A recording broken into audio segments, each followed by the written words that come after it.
being familiar with this myself, this is as high a level as you can get in this arena that you've been in. So you were definitely an innovator, right? But not a maverick where you were bucking the system. It seems like along the way, I mean, your 650 citations, you worked in academia, you worked in clinical practice, you worked in executive, management positions, et cetera. So how is it that now you find yourself in this predicament where, what caused you to speak up here? You're about as traditional and high level in the medical arena, the public health arena, as anybody can be. Yet here you are now as a dissenting voice to what's going on right now. What caused you to step up and speak out? Thinking about it as you're talking, maybe I am a maverick.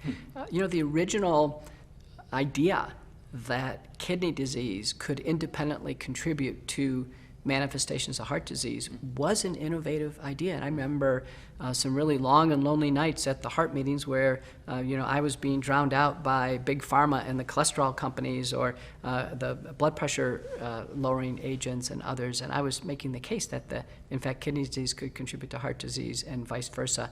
And that was a long, long journey. Like many important observations that happen in history, the first inkling of a new idea many times is dismissed. There's been just many, many examples of this. The first time that an angioplasty balloon was used to open up an artery or to treat a heart attack, that was treated with great skepticism. Skepticism is an important word because it is healthy in scientific debate. Virtually every innovation that's come in has been met with enormous skepticism, and then it goes through a vetting process. And that vetting process takes dialogue, it takes interpretation of data, back and forth, getting viewpoints, identifying various stakeholders, ultimately getting a consensus and moving forward. It's very, very important. So skepticism is an important part of the scientific process. Probably necessary, right? I mean, without it, then, we end up where we are. So and we'll talk about that. One of the things that you're being accused of, you and many others, is misinformation. So and sometimes I hear the word disinformation. Maybe we could talk about how to define or categorize misinformation versus information and the debate that needs to happen in order to get to the truth. Okay, maybe we should start with truth. Okay. So truth would be, let's say, the correct description of the state of affairs of something. That's truth. And in medicine, we use what's called inference. And that's different than deduction. So inference means we can never really get to truth. What we do is we try to draw conclusions from things around the truth, and we keep garnering information to know ultimately what we think is the best course. So for example, can I really know what's the best medicine for your body? Can I really know that as truth? I really can't. But through inference, by looking at clinical trials, research, studying you, studying your background, everything that I can put together, I can conclude at least one point in time that yes, this is the best medical choice for you. Now, is that subject to change in the future? Absolutely. But we always arrive at that through a process of inference. So I want everyone to understand that this idea that we're trying to get to a immutable, unchangeable, brick of gold that is just not going to change. It just doesn't happen in medicine. Everybody knows that. So we try to get as close as we can to truth through inference, and we use the scientific method. We use every single tool we can have. Epidemiology, I have a degree on this. We've heard a lot in the crisis about the role of epidemiology. Epidemiology is defined as the study of the distribution and the determinants of disease, meaning how is the disease distributed as we see it in a population around the globe, and what are the determinants, is actually what's causing it.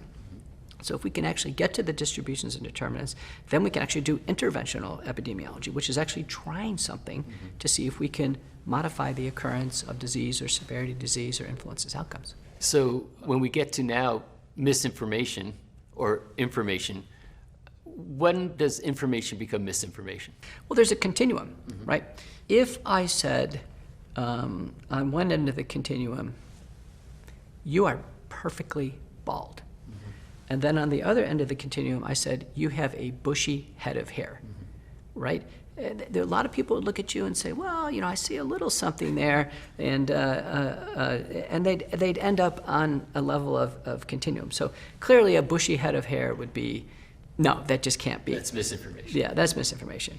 Perfectly bald is, people could say, listen, I see a little fuzz there. It's not perfectly bald. I mean, perfectly bald, obviously people could define that. So it's a continuum. And it's obviously in the eye of the beholder, right? So someone must listen. What we do in medicine is we try to do some grounding. And at least what we can do in grounding is we can grind to something that's published or that's in what's called preprint. So it's at least out there in some assembled fashion. It's just not hearsay. And the preprint has not yet gone through a peer review process, but in the setting of emergency, we're very reliant on preprints because that vetting process can be 2 to 4 years before something gets into print. It's not quick. Right. I'm the editor of 2 major journals. I can tell you the papers that I've adjudicated and arbitrated, decided on many, many months ago have not been published. So we rely on preprints, we rely on published abstracts, we rely on peer-reviewed published manuscripts that are in PubMed, as much of the rapid information that comes out. And we do rely on the editors and associate editors, and we rely on a corrective process. Now listen, if a paper comes out and it turns out to be wrong, and it's viewed by the viewership, and there's a lot of input that it's wrong, it can be retracted. Okay. There can be letters to the editor to try to bring some modulation to its interpretation. All of that's fair game, and I have to tell the listeners, a redaction or a retraction is extraordinarily rare. And I can tell you as an editor for decades, it would be a giant source of embarrassment if a paper was published under my watch through 2 or more reviewers, associate editors, myself, copyright people, other staff, and it turned out that it was a fraudulent or fake paper that had to be retracted. And sadly, we've seen that I in the think we've last year. seen a lot of that lately when people are writing things about COVID or the COVID vaccine, that suddenly now publications are retracting.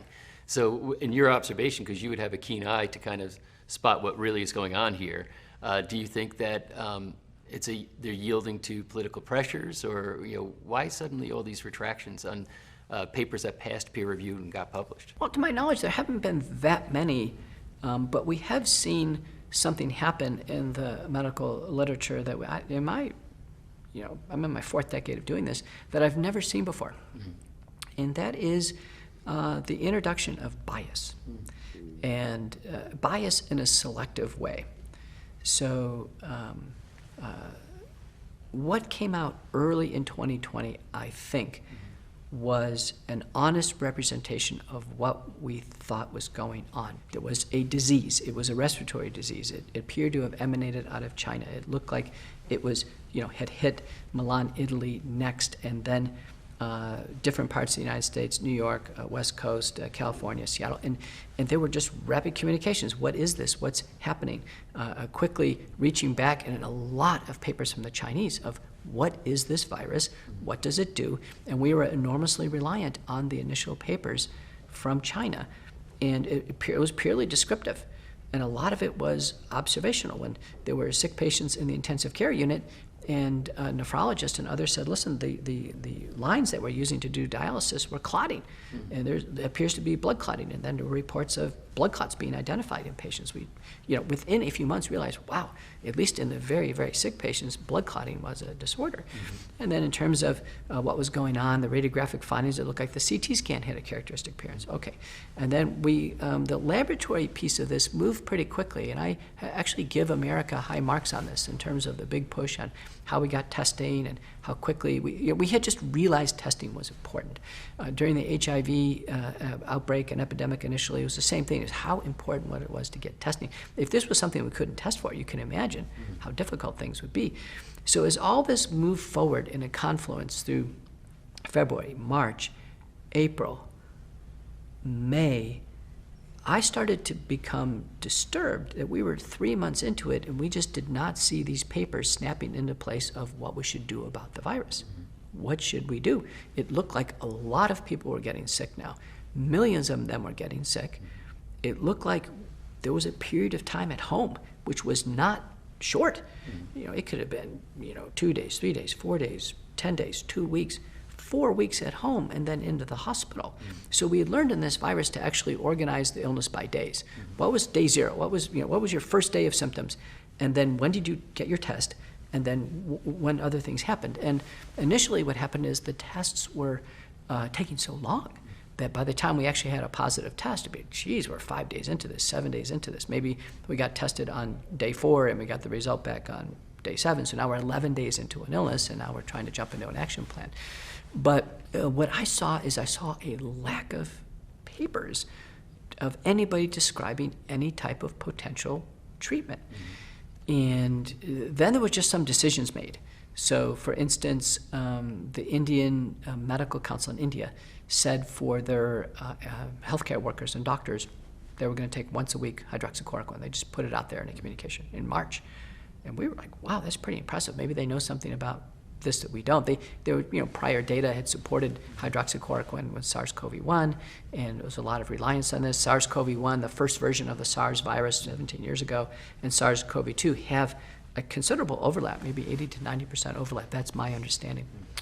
And so that information was coming out, and nobody called it misinformation. It was just information came out. But I can tell you, I think I got to an alarm level in May, June timeframe. I said, listen, there are people dying now in significant numbers, and there is no roadmap on how to treat this virus to reduce hospitalization and death. And as I saw my own patients getting this illness and looking at it, I had come to a fairly commonsensical conclusion that if this virus was like a flu or like a cold and could be managed at home, fine. As long as the person didn't have to get hospitalized or die, that would be a good outcome. Everyone would agree, because the hospitalization was unique. It was unique because it involved isolation. It was unique because it involved hazard to others. And there was great concern about healthcare workers getting contaminated, Uber drivers, taxi drivers, other relatives. The thought of somebody at home steaming with this virus, getting to the point that they just couldn't manage anymore, and then calling for help. You got to get to the hospital somehow, right? Family members, taxi drivers, Uber drivers, or paramedics, contamination big time, right? Because someone is gasping for breath, and now they go into the hospital, another wave of contamination there. So the hospital A was a bad outcome, and it was a high risk for exposure of others, and clearly hospitalizations, in my view, as an epidemiologist, must have fueled the spread of the illness, because what we saw was an amplification of wherever the outbreaks were. So if it started to get bad in New York, it got worse in New York. It's not like it just spread as a ebbing wave across the United States. And so as a leader in medicine, I started to get alarmed. And I quickly got out the first publication. And I took the liberty of publishing in my own journal. Separate editor decided on it, separate set of reviewers. And the title of the paper dealt with the fact that this outbreak is occurring in clusters and we need information. We were getting deaths reported, but there wasn't any uniform report in hospitalizations. I said, listen, those two things count. Yeah. These people being test positive in the community, it could be everything from somebody who has no symptoms whatsoever to somebody who's going to die, but that testing in the communities, we're missing the hospitalizations, and it was a giant call. Hospitalizations, we need them. We needed a national hospital census, 5,600 hospitals, 2,200 acute care hospitals we needed. We never got it. We got an executive order from our president to say, listen, all positive test results get reported to a database. The lab just reports them. Not much other information outside of test goes. And then the CDC has had a loose voluntary collection of hospital reporting, but things got so tight in terms of tension. I'll never forget former Governor Cuomo saying, listen, we're going to run out of ventilators. General Motors, we're going to ask General Motors to make ventilators. And former President Trump was saying, General Motors? I said, my gosh, I used to live in Detroit. These types of plants, are not, you can't make precise medical equipment in an automobile plant, but that just exemplified the desperation that we had in not knowing what was going on. Another example was this giant medical relief boat that went up into New York and into the harbor. It's because we didn't know what hospitals were overflowing, which ones weren't. There was this panic, but we just needed data because we actually have a robust hospital system.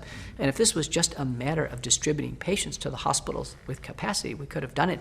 In fact, the CEO of my former hospital we in Beaumont Hospital in Royal Oak, Michigan, published a op-ed or a news piece where he just flabbergasted, saying, listen, we have to report where the patients are because the paramedics don't know where to go. They can't be taking patients to hospitals that are overflowing. So it was that panic going on that also solidified in my mind that the hospitalizations were a key outcome. And no matter what, we needed leadership to say that we are going to reduce these hospitalizations and deaths. And the only opportunity to do that is in the pre-hospital period. Well, and this is about mid-2020 or so when This when is was about going on? mid-2020, yeah. Now, one of the things that's a point of controversy right now as we talk about testing is the PCR test and its validity for what we're doing. So what are your thoughts around PCR as being the determinant as to whether somebody is infected or not? Because SARS-CoV-2 is an RNA virus and it's possible to detect strands of RNA in secretions, it was amenable to the polymerase chain reaction test. And originally, our Center for Disease Control, since they had dealt with other outbreaks, had methodology for a polymerase chain reaction that could be applied to SARS-CoV-2, and it was based on certain targets. The one I'm aware of is what's called the polymerase, one of the enzymes in SARS-CoV-2. But it's a pretty short strand of RNA, and when there was this initial desperate call for some way to test for the virus,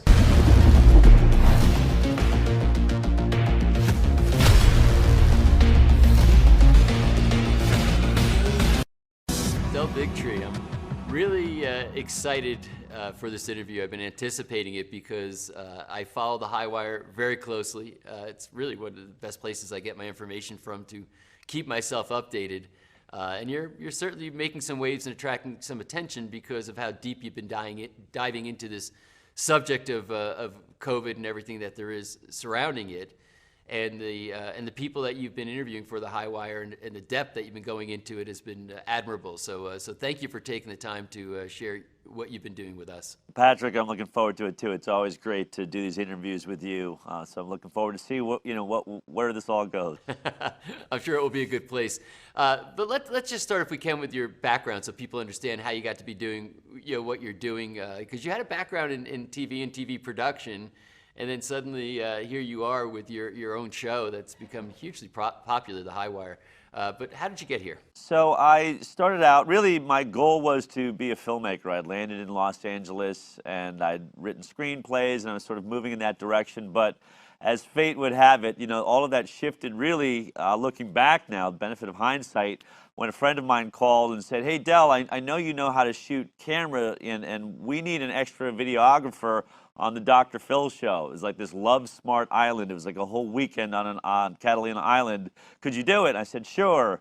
That changed my life forever. I didn't know it at the moment, but I was there. I was just a backup camera person. Somebody said, look, that couple's arguing over there. Why don't you run over and do an interview real quick? We don't have any producers around. So I did, and it went well. The next thing I knew, I was traveling all over the country for Dr. Phil, interviewing families and people going through these crazy situations in their lives. And then the Dr. Phil show created this show called The Doctors. And I was brought, I was sort of teamed up with this brand new executive producer that was going to attempt to turn medicine and, disease into daytime television. And we did. And so through that job and sort of setting that up, I started scrubbing into ORs and shooting surgeries and then doing stories about cutting edge techniques. And so that I was on that show, The Doctors, producing for 6 years. I won an Emmy Award doing it. And it was amazing, really, because I had never really been to a doctor in my life. My mom would call me and say, Del, what are you doing working on a medical talk show? You've never been to a doctor in your life. And I said, I don't know. It's a really weird journey I'm on here, but I actually enjoy it. And I found that as I was producing these shows about science and medicine, I was reading more and more medical journals and peer-reviewed studies and breaking stories on science and health. And I remember once looking at this, reading through this medical journal, which at that point was still about half of it seemed like it was in Chinese. I mean, I'll have to admit, you sit there looking up the big words, trying to, but I got the idea. But I was sitting there reading this medical journal and thinking, man, I wish I could go back to my 18-year-old self and say, in your future, you were going to be reading medical journals. But I found a passion for it, and so that was, what I was doing. And I actually was interviewing Zach Bush, who I know you know, and Yeah. Zach, when I interviewed him, I said, "How did you get here?" And he talked about how he might have ended up being a mechanic or maybe an engineer until he accidentally ended up working with his aunt, who was a midwife for a summer, and then realized, oh my God, I've got this passion in medicine. I feel very much the same way. That had this all happened earlier, I probably would have gone to med school. Had my parents ever sent me to a doctor, who knows? Maybe I'd be a doctor right now. But so there was a real passion there. And then while I was working on the doctors, I got tipped off by an inside source that said that there was going to be a whistleblower coming forward inside of the Centers for Disease Control and Prevention named Dr. William Thompson, and that he was going to put out proof that they were committing scientific fraud on the vaccine safety studies, and specifically the MMR, the measles, mumps, rubella study that looked at autism done by the CDC between 2000 and 2004. So I went, as I always did when I had a breaking story like that, to the executive producers of the doctors, and I said, look, I don't know if this story is going to pan out or not, but I have a lead and a jump on a story I don't think anyone in the nation knows about. There's going to be a whistleblower at the CDC that's going to say that they're committing scientific fraud in the vaccine safety studies. My executive producers that normally would go just about anywhere I wanted to go with the show. I mean, I produced one episode every week. There was about 7 producers, but I rated so high. My shows did so well. Normally, I didn't really have to fight for the stories I wanted to do, but in this case, they're like, Del, are you crazy? We are not going to attack the CDC, who lets us behind the scenes every time there's a flu outbreak to show the pandemonium. We're not going to go after Merck, who's, a sponsor of this show, and, we does all the commercials and stuff during our breaks. So let this one alone. And I couldn't let go of that story. And so through a miraculous set of circumstances, I ended up teaming up with Dr. Andy Wakefield, who was already making a documentary about this story, and we created the documentary Vaxxed: From Cover Up to Catastrophe, which I think swept the world by storm and really threw me in the middle of this conversation. Yeah, and what's fascinating, and I'm wondering what went through your mind when they said, listen, this is a real story, but we can't run it for commercial reasons. What was your response to that? Because I think a lot of that's going on now. That was the first whiff of censorship that you got, saying, we can't talk about this. Well, to be honest, you're always dealing with some censorship, right? It's not lost on anyone inside of media, who's funding the work that you're doing. You only have to step on, that third rail once or twice before you go, oh, I just don't go near these types of stories. And, so I wasn't shocked, that they didn't want to do the story. It's to be expected. And there's a way that it's said where you just know there's no pushing back here. This is going nowhere. And so that was the meeting. But I think what shocked me the most was not that we wouldn't do the story. I had assumed that since this was such a big breaking story, and no matter how you told it, right? Either you really do have a whistleblower that's showing that they have committed scientific fraud on very important safety studies that would affect our children, or you're doing a story on the fact that they need to do better job at human resources at the CDC because they have a lunatic working there that is, spreading lies. But either way, it's a big story. And so I figured, Fox and CNN and MSNBC and NBC, they're going to jump on the story, New York Times, and then once they do, I'll go back to my executive producers and say, well, now that this is a big medical story, why don't we give the doctor's perspective and let me do that? So I thought I was still going to get an end to the story. I just wasn't going to get to break the story, which is sort of what you want to do as a journalist. What shocked me was when no one in media covered it. 2 weeks later, just as I was told, these recorded interviews of this whistleblower came out, and he was saying things like, every time I see a child with autism, I feel guilty. We hid statistically significant information from this study, and I just thought, this is huge, and no one's covering it. In fact, even CNN had at that time this iReport where people could just put up reports in their local area, and someone put up whistleblower inside of the CDC, and it came down almost immediately. And that, I think, was the most shocking moment, because I think I knew that my medical talk show was being funded and essentially produced by the pharmaceutical industry. That's the moment I realized all of television is being controlled by the pharmaceutical industry. And that was the shocking moment for me. Yeah, and there's relevance here, as we fast forward, because the trust that we're putting into the CDC, which has this history that you just described, as far as saying, hey, we can trust what's coming out of there, and we have to remake society basically based on what the CDC is saying, and people don't really understand that it's a very flawed organization. So I think that backdrop is very relevant to this conversation. Well, it absolutely is, and I think it's the hardest part of the work that people like you and I do, which is trying to get through to people that these agencies and these icons like Tony Fauci that you have sort of been raised to trust really are not trustworthy.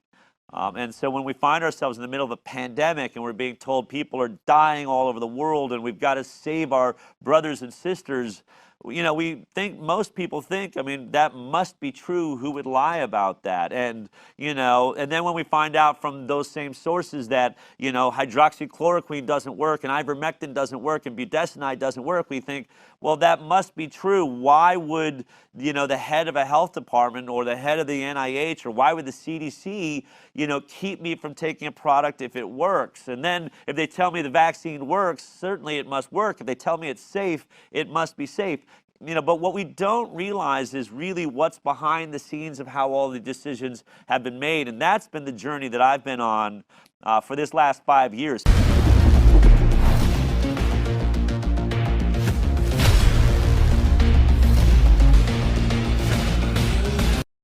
Dr. Malone, thanks for taking the time to sit with us and tell us what you know about this particular subject.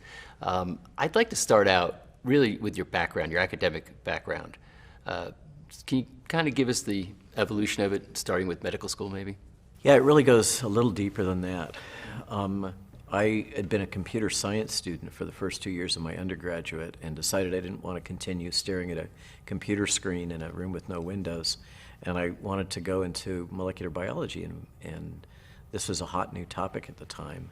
This is early 1980s.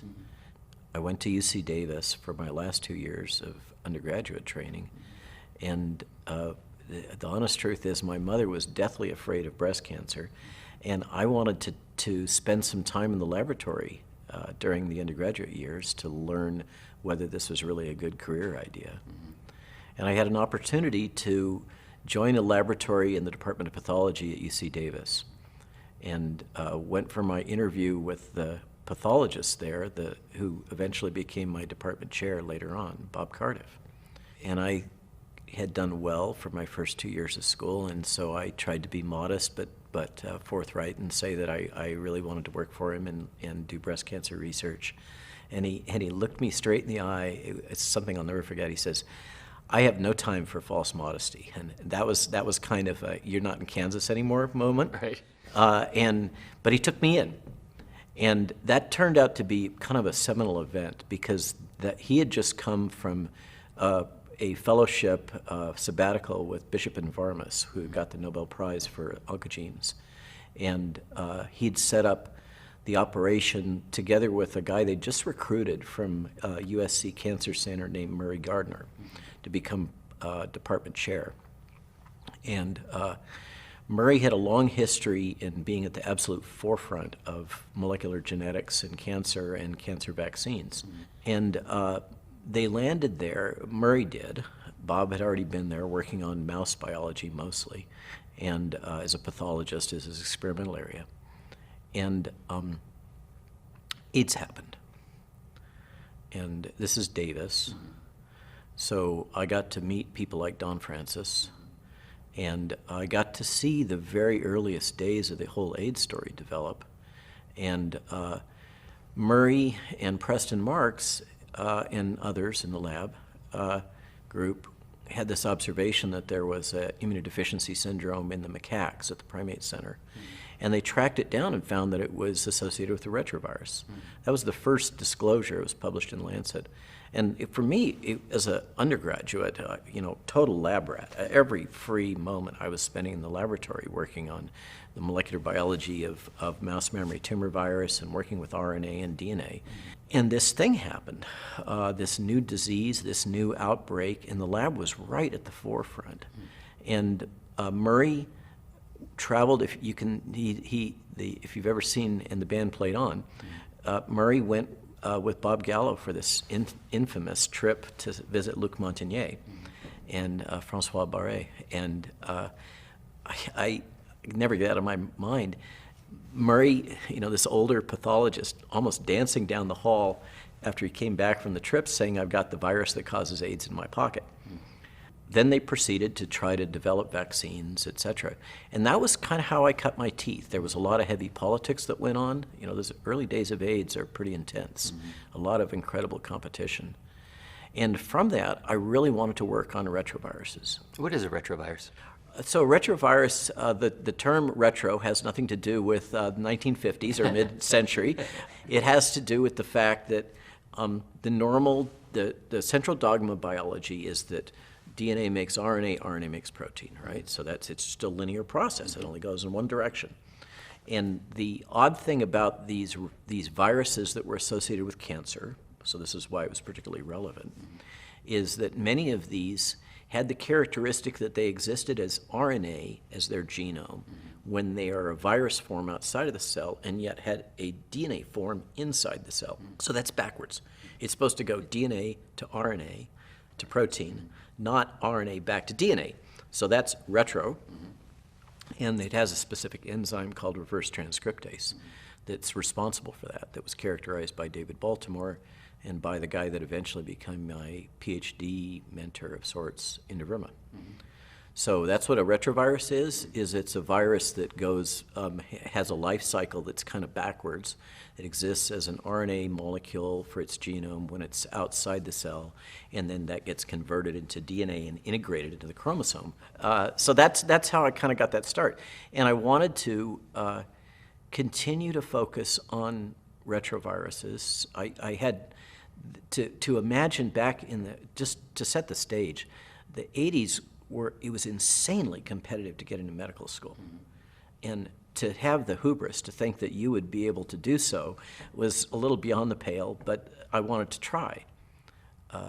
And being in this laboratory environment with these guys and the work that I did and the hard work that I showed and my kind of skill set for it, got me an MD PhD scholarship, which was way beyond my expectations. But at the time, it was kind of a fallback. Well, what can I do if I don't get that? I'm probably not going to get it, and whatever.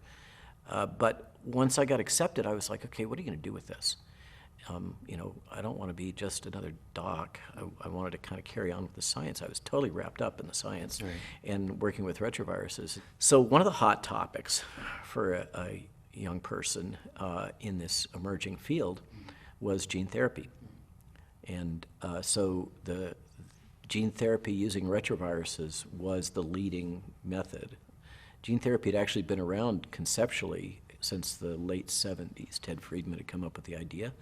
But the embodiment that was working was using retroviruses, and you would place your gene of interest into the retrovirus and engineered in certain ways that it would be packaged and you could infect other cells. When I made the decision that I wanted to chase this dragon, I had imagined that there would be gene therapists in every hospital. This is going to become mainstream by the time, like the present day. Right. There would be gene therapists everywhere, and we would be burning through curing pediatric disease, and all would be good. And so this is what I really wanted to do. And I made it through the first 2 years of school, and Jill, my wife, and I grew up in the Santa Barbara area, Central Coast, and I had received a scholarship from Northwestern University in Chicago. And I went for my interview, and it was like a little weather break. And so I came back and I said, Jill, no, this stuff about Chicago. Chicago's just fine. And she will never forgive me and will never approve any relocation again. And, she has executive authority over that. And so after 2 years in Chicago and a young son being born, she was pretty fed up. And my experience was the molecular biology that I was experiencing at Northwestern and that I had access to. There was some great people. I did some work on RNA even there, and also with Bob Lamb with influenza. But it just wasn't what I had experienced on the West Coast. She wasn't happy. So I applied for graduate school in lieu of doing my PhD at Northwestern. And having been now through 2 years of medical school, my GREs were just off scale. Right. And so I kind of had the pick of the litter. And UC San Diego had these two leading guys, Ted Friedman, who'd originally imagined it, and Inder Verma at the Salk Institute. And both were working on retroviral vectors. And so that's what led me into that whole world. And that was the origin of the passion. It was about viruses, and particularly about retroviruses, and particularly about gene therapy. So it's interesting that this was a passion as far as seeing a potential future for what this could mean to humanity. And you ended up at the Salk Institute for a period of time. Yeah. So did you finish your the postgrad work at the university and then went to Salk, or what? So the way it worked is that at UC San Diego at the time, Torrey Pines Road and that whole La Jolla complex was just taking off. Yeah.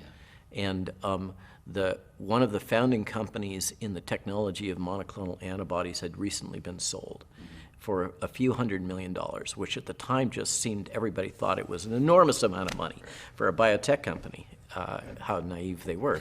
A friend of mine just sold his company for $9.6 billion. Wow. And all he does is make RNA and DNA. But that was then. And so La Jolla was flooded with people that there was a climate, it was like a gold rush. Young faculty thought they were going to get rich. It was truly a gold rush. And I kind of landed in the middle of this, not really realizing how much it was going to affect the whole culture of the environment, including the Salk. So I went there, and the structure was that you get into the graduate school, and you have a lot of fairly intensive coursework from leading thinkers. It's not just the Salk, but Scripps Institute, and I don't think La Jolla Allergy Immunology was there yet, but there was some high-powered folk. At the Salk, there was a half a dozen Nobel laureates when I was there, and plus Jonas was there still, including Francis Crick. So it was a pretty intense environment. There is something akin to it at MIT with David Baltimore, but the La Jolla situation was pretty intense. So I parachuted into this, took the coursework, and we had to do rotations as graduate students. And so I rotated through a laboratory that is kind of amazing in retrospect. One of the guys that really wanted to take me on was one of the top people in viral evolution at the time. He was disappointed I didn't go to work for him. One was Debbie Spector, who had just come from the same Bishop and Varmus group. And she was passionate, her and her husband were passionate about the possibility that the AIDS virus would interact with the cytomegalovirus, which is her core competency. And one was a guy that had participated in the very first proof of concept of the use of this firefly gene for detecting gene expression. Suresh Subramani was his name, and I spent my requisite couple months in his lab. During the time, he had just published the first paper on the use of luciferase as a reporter gene. And that turned out, if there's like one thing that I could put my finger on that said, this is what made all this possible, it was that luciferase firefly gene. And it was totally a ping pong. The whole story is a story of truly being surrounded by giants, intellectual giants, and this amazing brew of ideas and technology that was coming out. And so I did my rotations there. I did one with Inder's lab, and I talked to Ted Friedman, and he said, no, I'm not going to take you in my laboratory to do retroviral vectors because they're not working very well. And what I want you to do, if you want to come in here, is develop an ordered cosmid library of a chromosome. And I'd spent plenty of time doing sequencing, and I thought that sounded like the most boring thing I could possibly imagine. And if I had done that, I would have been at the forefront of the Human Genome Project, but it's how it goes. Yeah. He was right, probably, in a lot of ways, that would have been a much more appropriate career track. But I really wanted to do gene therapy. And so Ender's lab is across the street. The Salk is an amazing place. It's brutalist architecture, but fantastic, with really elements of kind of Persian garden in it. It's got this little water trough and marble and everything. It sits on the cliff in La Jolla. It's a very amazing, imposing, really temple to vaccines on the cliffs in La Jolla. And the chance to work there, I was just I'm overwhelmed by that opportunity. But Ender's lab was an amazing pressure cooker. No graduate students, and I'm the little graduate student in the corner and doing weird stuff outside of the mainstream of the main focus of the laboratory. And one of the postdocs kind of took me under his wing a little bit, a guy named Dan St. Louis. He's still in San Diego. And he was doing a series of studies where he was taking retroviruses, putting them into mouse cells, causing those mouse cells to contract into a little ball in cell culture, and then implanting them into a mouse, okay? And hopefully the transplanted cells will continue to produce the protein that the retroviral vector had conferred. So this was a gene therapy type study structure question. And Dan went through all this and the cell culture and whatnot and the mice, and they only produced the protein for about 3 weeks. And this was a big conundrum. A lot of the focus of the laboratory was on fundamentals of gene expression, and so normally, as you would expect, everybody's mind went to, oh, there must be something fancy going on about gene expression control. And I kind of dug out the medical textbooks and came to the conclusion, no, this is an immune response because of the timeline against the foreign protein, which was heresy, because if that was the case, it would call into question the whole logic of gene therapy, because the basic idea is that you take, for instance, Ted Friedman came up with the idea. He's a pediatrician. So the idea was how to correct inborn errors in metabolism in infants in a pediatric environment. People that have genetic defects like cystic fibrosis or muscular dystrophy. What they hadn't thought through was that if you take the good gene that would not have the disease and transfer it into the patient's immune system wouldn't see that as a good gene or a bad gene. They would see it as a different gene, and they'd mount an immune response against it. That's what Dan's work showed, and that was heresy, because it meant the whole house of cards, the logic structure around gene therapy, would fall. And it did over the next 3 or 4 years. But I had this insight, and so what do you do with that? I've come into this all passionate, this is going to be my life, and but I had some background in vaccines, and so the aha moment was, I like to say we can make lemonade out of lemons. We can use gene therapy technologies for purposes of eliciting a vaccine immune response. And so that kind of set that whole thing in motion. And it's that is the breakthrough, right? I mean, it's basically, you used a great analogy of lemons into lemonade.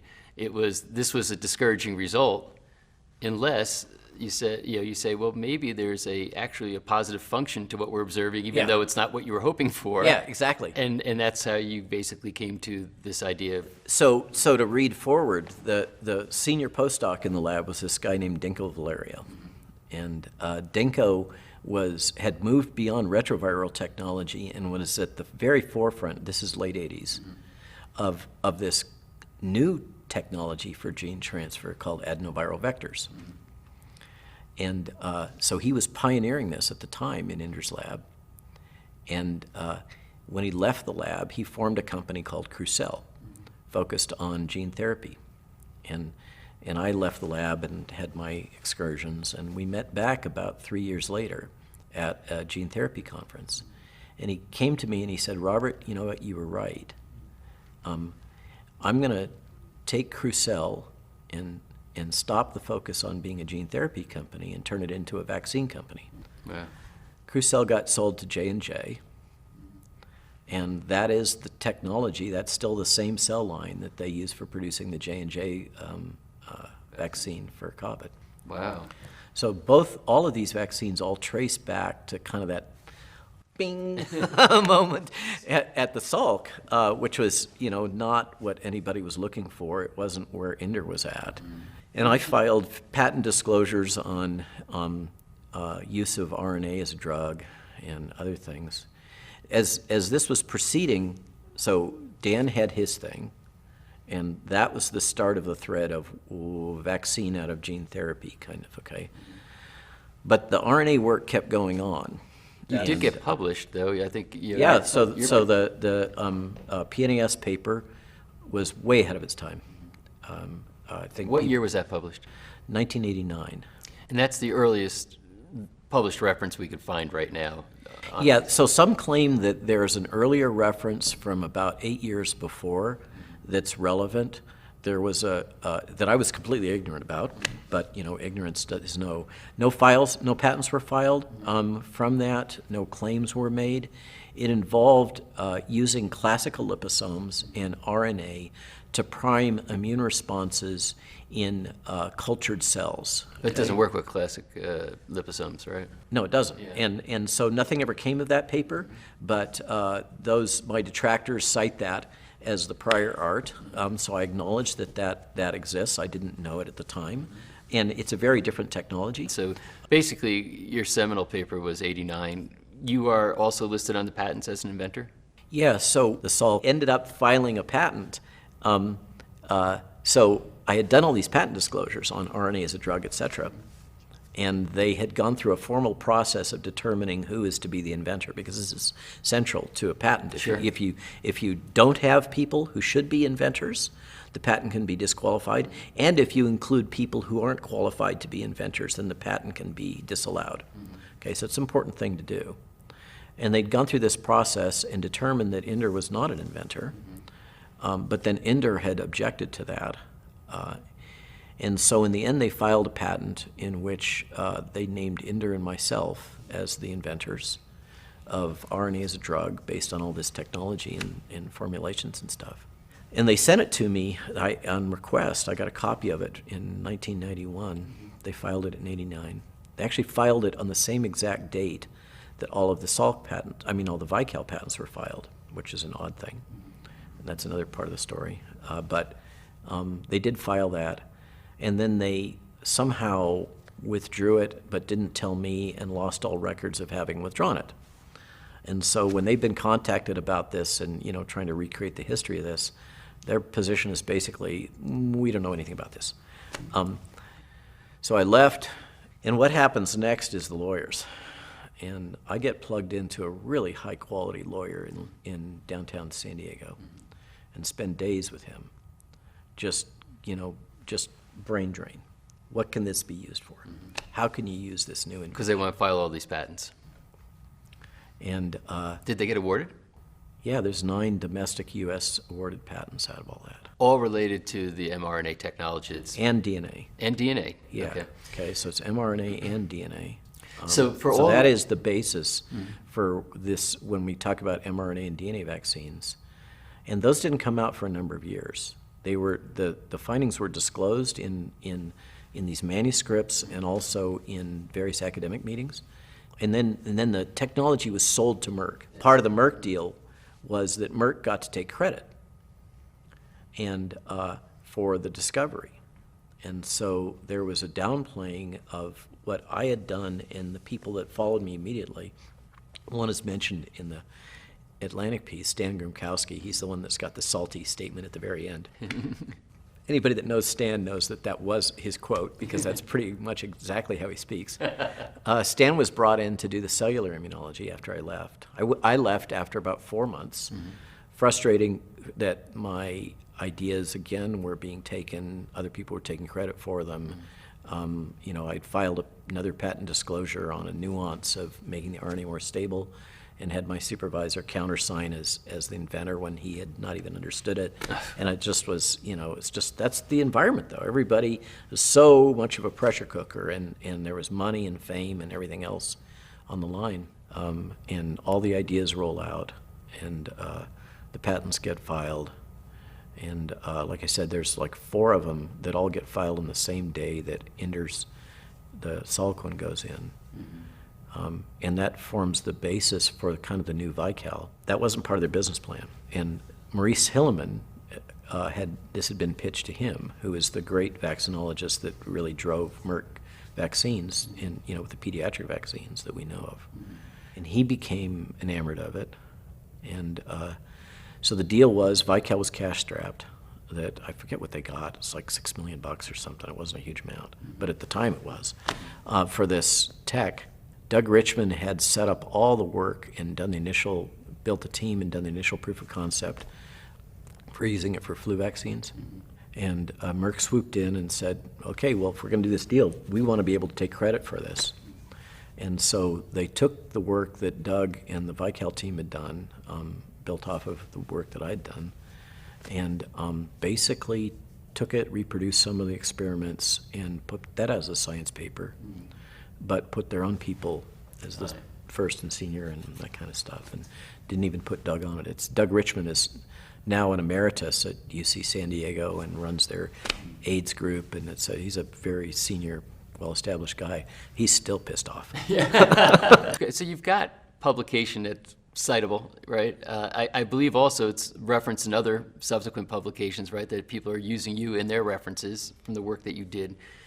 So there's objectivity around being able to say, well, okay, there's the story, but then there's the publication, the patents that are filed, et cetera, that shows the timeline of when you were there and what you were doing. And then this comes to the present when I get this phone call from a Swiss journalist saying, I'd like to talk to you because we think you were the first. And I'm like, well, I haven't, you know, thank you very much. Actually, the first time I caught wind of this, that people were going to acknowledge me, was at a vaccines conference that I was one of the kind of organizers or chairs for up in Boston in like September 2019, so right before the outbreak happened. And there was a presentation from a German scientist that cited both of those papers, and he was talking about mRNA vaccines. And I was just blown away because it was the first time I had been acknowledged in my memory. I mean, it brought tears to my eyes. And this is, 30 years later. And I'm not even sure he knew I was in the room. He must have. But he specifically called me out, and I'd never had that experience. Then I get this phone call from this Swiss journalist, and he wants documents. And so my wife pulls out, we've got boxes and boxes of the old data, my old lab books and the primary data, the actual disclosures, all of this stuff, the original documents. And so she starts pulling it out for this Swiss journalist and sending him copies of this, that, and the other thing.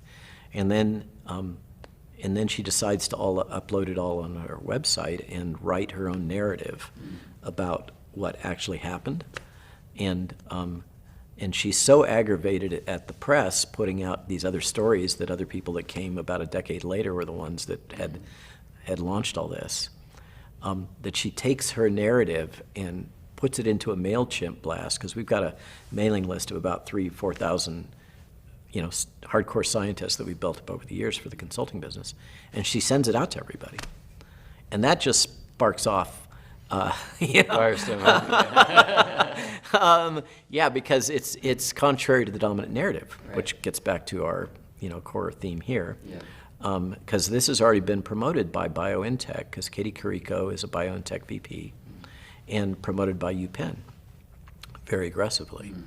UPenn has the patent on this improvement about the use of pseudouridine as opposed to the standard uracil that makes the RNA somewhat less immunogenic and makes it work a little bit better. And the storyline that's been promoted is that this is an essential and enabling finding. Now, it's not, as shown by the CureVac company that doesn't use that technology. And in my opinion, the true enabling technology between then and now was largely led by Peter Cullis, Pieter. He's never talked about. Dr. Peter Cullis and his team at University of British Columbia, and he's spawned 3 or 4 different companies there. And that had to do with the nuance of the charge, the nature of the chemical charge, the amine. And he uses a tertiary amine that changes its charge based on pH. And what we were using was a quaternary amine, which is forced to always be positive structurally in the organic chemistry, that is then linked to the lipid that condenses around the RNA. So Peter is, in his group, developed this improved formulation method, and many others have contributed that also, but I think Peter and his group get the most credit.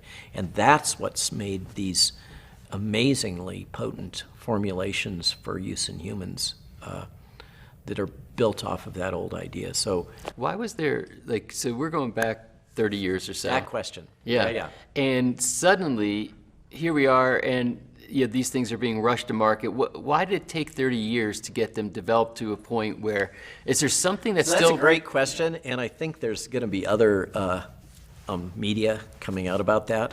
There might even be one in Nature. I'm not sure. I know that there's an article being written. So what happened was that Vickel and then Merck buys it, has this enormously broad patent estate that covers the whole domain in terms of the applications and the concepts and the fundamental formulation and everything. And they sell it to Merck. Merck spends something like $1 billion to try to develop a product, but they make a strategic decision, and Vickel did also. When I left, basically, I don't think there was anybody that was very good at making RNA. I think that's what happened. But DNA is easy to make, dead easy to make. And so they thought, okay, RNA, DNA, we can do this with DNA. And it does, DNA vaccination works really good in mice. So why not? So Vickel made the decision to just focus on the DNA, not on the RNA. And then Merck mirrored that decision when they bought the rights, and they only focused on the DNA. They ended up going up to 1 milligram in injection, and they never could get it to work. And this is true with many others. They chased the DNA for years. But what Vickel and Merck also did was they very aggressively kept anybody else from developing anything that was covered in any of those patents, typical pharmaceutical industry behavior, including sending me as a young academic then by that point, after I finished my medical school and gone back and started a lab, sending me cease and desist letters saying that I should not work on anything that I was working on before because that was the terms and conditions of my employment. Sometimes people say, well, didn't you get rich from this? No, I got one Susan B. Anthony dollar for the patents. Wow. So no, I didn't get any money out of this.